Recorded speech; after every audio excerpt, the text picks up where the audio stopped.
So, how does the disembodied voice think she can cover all of our required paintings in one review lecture? The answer is I can't, of course.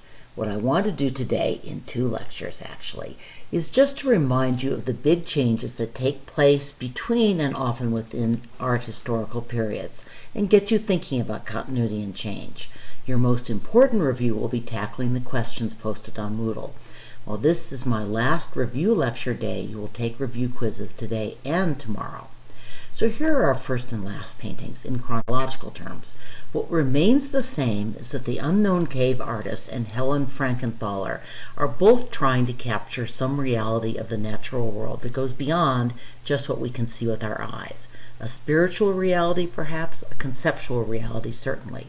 Neither painting is purely representational, not a pure depiction of nature. And off we go. Here we see Greek painting move from stylized and rather stiff to much more naturalistic. Remember, the Alexander mosaic is based on a now lost Greek painting. The Hellenistic work has a ground line and foreshortening, uses overlapping to create a sense of space, and diagonal spears to create a sense of drama. Thanks to Pompey's burial under tons of volcanic ash, we do have some Roman paintings. Note that the architectural features both frame the painting and give it a sense of death. Careful shading creates three-dimensional modeling of the bodies and faces. Some of this naturalism persists in the catacomb paintings, but we've lost the sense of grounding in a realistic space.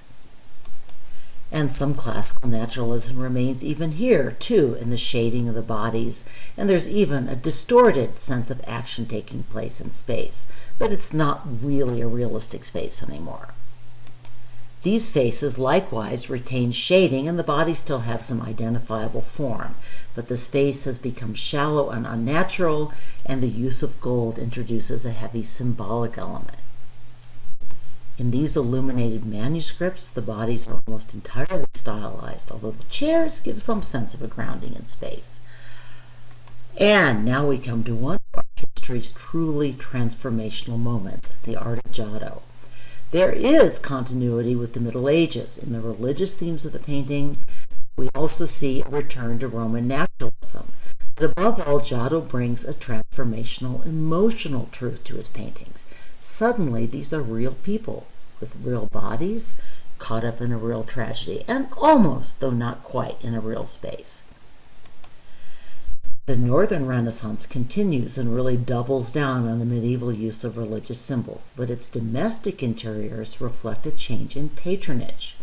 Wealthy merchants are now buying art, and they love to see their possessions portrayed in a domestic setting. We also see a new medium, oil painting. Van Eyck was, of course, the master of oil paints and also of symbolism. So, as I said, this was a very big, very important change, so I pulled up an old slide. Oil's slow drying time let painters add more details and correct more errors. By applying paint in very thin layers, painters could achieve deeper and more accurate portrayals of surfaces, textures, and reflected light, and oil produced richer, yet more subtly gradated colors. Note that these works are still made with tempera. Oil painting is making its way south from Flanders, but slowly.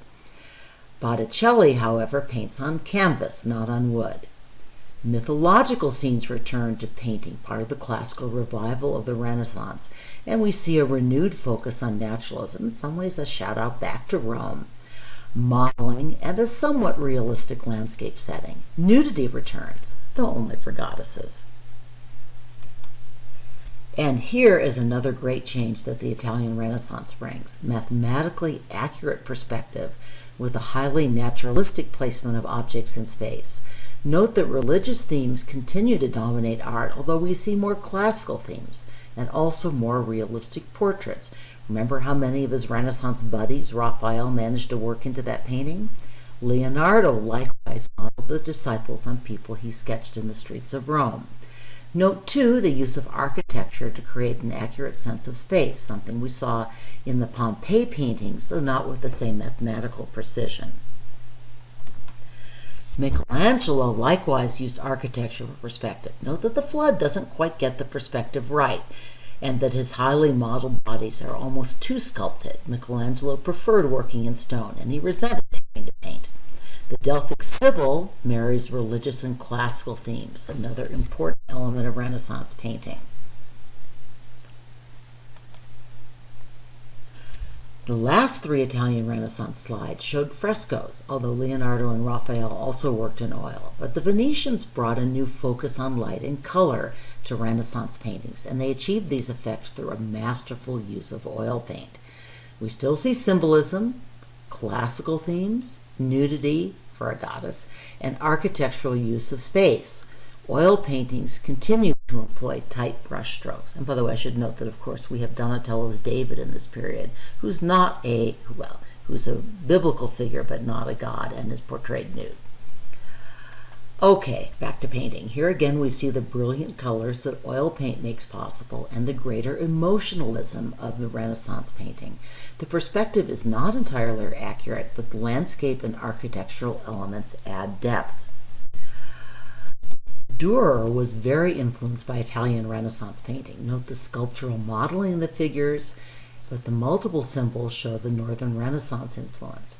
The introduction of printing was another transformational moment, and I really should have probably had a review lecture on that, but we ran out of time. Printing made art available to a much wider audience, especially in the North, where a rising merchant class was eager to fill rooms with art. Again, think about how patronage is something that changes and continues over time. The printing press also helped spread the message of the Protestant Reformation. Mannerist painters rebelled a little against the high Renaissance greats, so we see elongated and distorted figures, jarring tertiary color, and flattened, unrealistic space. But we also see a continuation of many of the naturalistic effects of the Renaissance, including modeling of figures. Baroque artists answered the Counter-Reformation's call for more dramatic art with theatrical spotlighting, even stronger contrasts of dark and light. That's tenebrism, remember? And a contrast as chiaroscuro, diagonals, and paintings that burst out of the picture frame. The term for that is open composition. And of course, we see a willingness to express emotion. Here's more over-the-top Baroque drama, this time in the ceiling of the Jesuit Mother Church. Note the use of lighting and the way the painting spills out of its framing. The Baroque era was also the age of absolute monarchy, so Baroque techniques are married to an older tradition of portraying rulers with power and authority. Actually, rather exaggerated power and authority in this case. And we see another technical innovation here, looser brush strokes. The loose brushstrokes are even more obvious in this painting, which pays tribute not only to royalty, but to the artist. And by the way, that's another important change ushered in by the Renaissance. Artists are no longer anonymous. Some become superstars.